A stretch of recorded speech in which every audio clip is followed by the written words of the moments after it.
Assalaamu calaykum, kusoo dhawaada janaalka. Muuqaalkeena maanta waxaan idinku tusayaa qaabka aad u samaysan lahayd follow button Facebook profile-kaaga. Daawasho wanaagsan.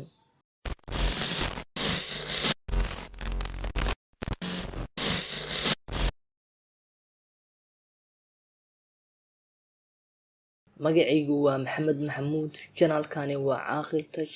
Waxaan kanaalkani kusoo gudbinaa muuqaalo ku saabsan teknoolajiyada sida isticmaalida apps-ka iyo sawir editing-ka. Fadlan haddaad nagu cusub tahay nagu soo biir oo janaalka subscribe saar, gambaleelkana furo si aysan ku dhaafin muuqaaladeena xiga. Mahadsanid. Sida aan wada ognahay, Facebook-ka marka aan rabno in aan qof ku darsano ciwaankiisa, kadib marka aan tagno profile-ka qofka, waxaan aragnaa button ama calaamad ay ku qoran tahay add friend. Kadib haddii aad taabatid, codsi ayuu kugu dirayaa qofka in uu ku aqbalo iyo in kale. Marka codsiga dadka kuu soo dirsadeen oo aad aqbali kartid ugu badnaan waa 5,000. Ka waran marka haddii 5,000 ka badan ee codsi kuu soo dirto in ay ka mid noqoto saaxiibada Facebook-gaaga. Marka waxaad u baahan tahay markaasi in aad samaysatid follow button si ay qof kasta oo jeclaysato inay saaxiibadaada Facebook ka mid noqoto ay kugu soo darsadaan. Marka hadda waxaan ku tusayaa qaabkaad u samaysan lahayd. Ugu horreyn waxaad soo furataa Facebook-gaaga,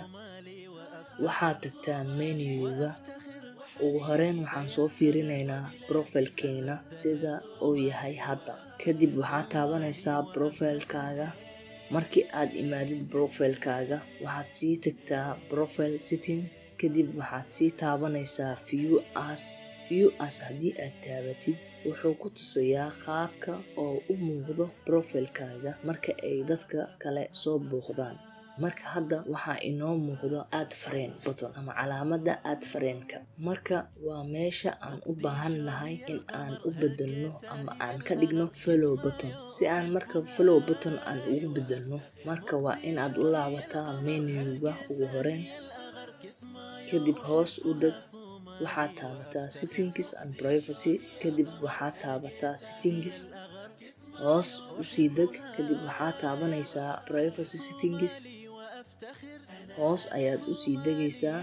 Kadib waxaad taabanay who can send you friend request. Kadib waxaad taabataa friend of friend. Intaas kadib gadaal hal mar baag u soo dheh oo gadaal u soo laabo. Weli waxaan joognaa marka settings-ka.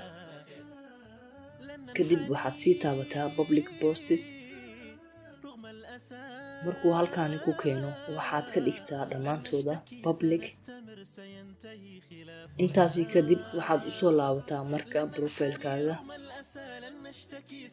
Kadib waxaad taabanaysaa profile setting. Kadib waxaad sii taabanaysaa view as.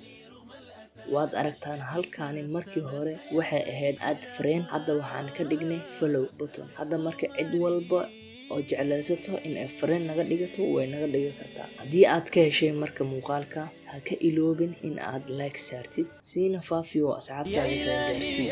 Mahadsanid. بلادنا يا مقتدر فإنني صومالي وأفتخر صومالي وأفتخر أنا صومالي وأفتخر صومالي.